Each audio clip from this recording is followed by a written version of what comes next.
I thought I had forever with him. Every promise he made seemed unbreakable. But one night, everything changed. A cryptic message, a fleeting disappearance, and a future that no longer felt certain. Was it all just an illusion? Or was there something hidden in the shadows that even he couldn't escape? The night had swallowed Boston whole, the city streets slick with rain, fog curling like ghosts along the edges of the river. I never imagined I'd be standing there, drenched, shivering, with a storm raging in the sky, and an even bigger one inside me. My name is Ethan Cole, and I've lived most of my life believing that pain and regret were the only things worth remembering. But that night, under the dim yellow street lamps, something or someone was about to challenge that belief. I saw her first by the bridge, Harper Sullivan. She leaned against the railing, coat pulled tight around her, hair damp and plastered to her face, fog swirling around her like a living curtain. She looked out over the water, lost, yet somehow commanding, as if the river itself listened when she whispered. I wasn't supposed to notice her, wasn't supposed to care, but her presence forced me out of the numb routine I had wrapped myself in. "Hey, you okay?" My voice cracked, breaking the silence of the foggy night. She turned slowly, her eyes locking with mine, and for a heartbeat, the world shrank to just us two. And the distant sound of cars and sirens faded. There was pain in those eyes, yes, but also resilience, and something else, hope. It was rare to see hope in someone like her, but it pulled me in. I couldn't turn away. We started talking. Words came slowly at first, awkwardly, like two people unsure if they were ready to speak. I told her fragments of my life, half-truths and regrets, the kind of memories that gnaw at you in the dark.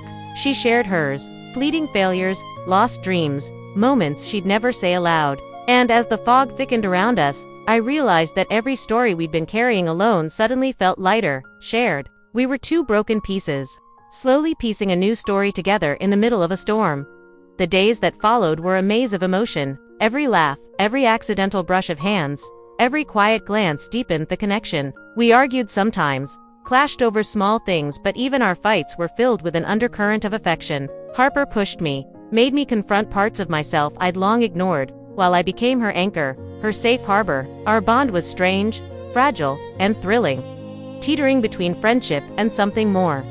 One night, she disappeared. No call, no note, no warning. Panic clawed at me as I searched the fogged streets, retracing every step of our shared memories. My mind raced with fear, imagining the worst. Then, finally, beneath the same bridge where we'd first met, I saw her, silhouette trembling in the fog, shoulders hunched. My voice broke as I called out, "Harper, please, don't leave me." She turned, tears glistening in her eyes. And I ran to her, heart hammering, words tumbling out. "Why didn't you tell me?" She took a shaky breath. "I had to find myself. I couldn't lose who I am in the middle of us." Pain shot through me. But beneath it, I understood. Love wasn't about possession, it was about trust, courage, and patience. And that night, in the rain, I promised silently to be patient, to wait, and to face whatever came next together. Weeks passed, and slowly, Harper let me in again. Every small victory, every quiet moment became monumental. We laughed, we argued, we held each other in the nights full of uncertainty. I learned to read the subtle nuances of her expressions, the moments when she needed space, and when she craved reassurance. And she learned the layers of my guarded heart, the moments of hesitation, and the rare flashes of vulnerability I allowed. One evening, as the city lights danced on the wet asphalt, I reached for her hand. "I love you," I said, voice trembling but steady. She looked at me, eyes wide, tears threatening to spill, and whispered, "I was waiting for you to say that." In that instant, the fog lifted not from the city, but from our hearts. Every fear, every doubt, every lingering shadow became part of the story we were now writing together.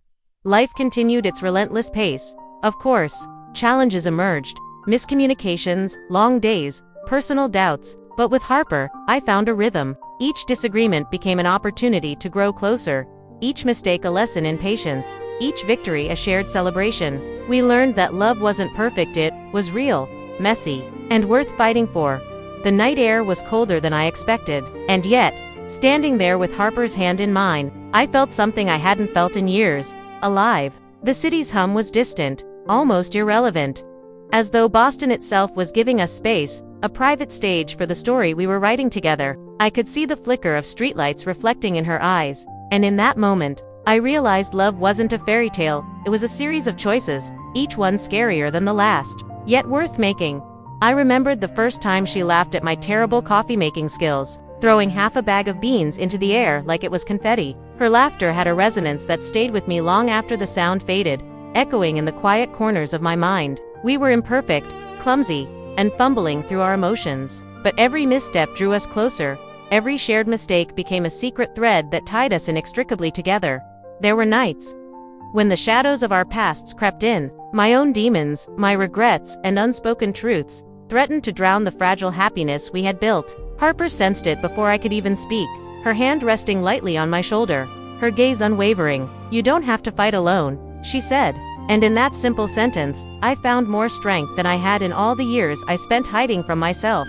One evening, a letter arrived, handwritten, unexpected, from someone from my past I'd thought I had left behind. The familiar handwriting sent a shock through my chest, pulling me into old insecurities and fears. Harper noticed immediately. She didn't pry, didn't demand explanations.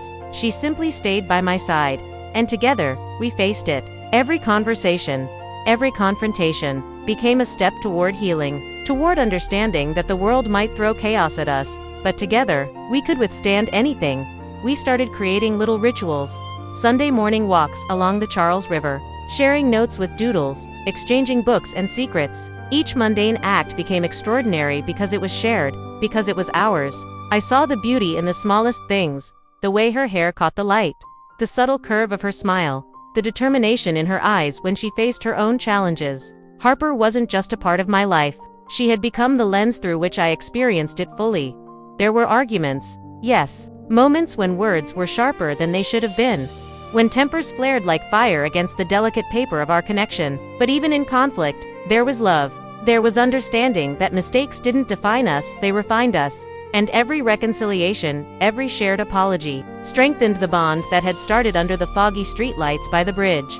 I began to write again, my stories infused with the raw intensity of my feelings.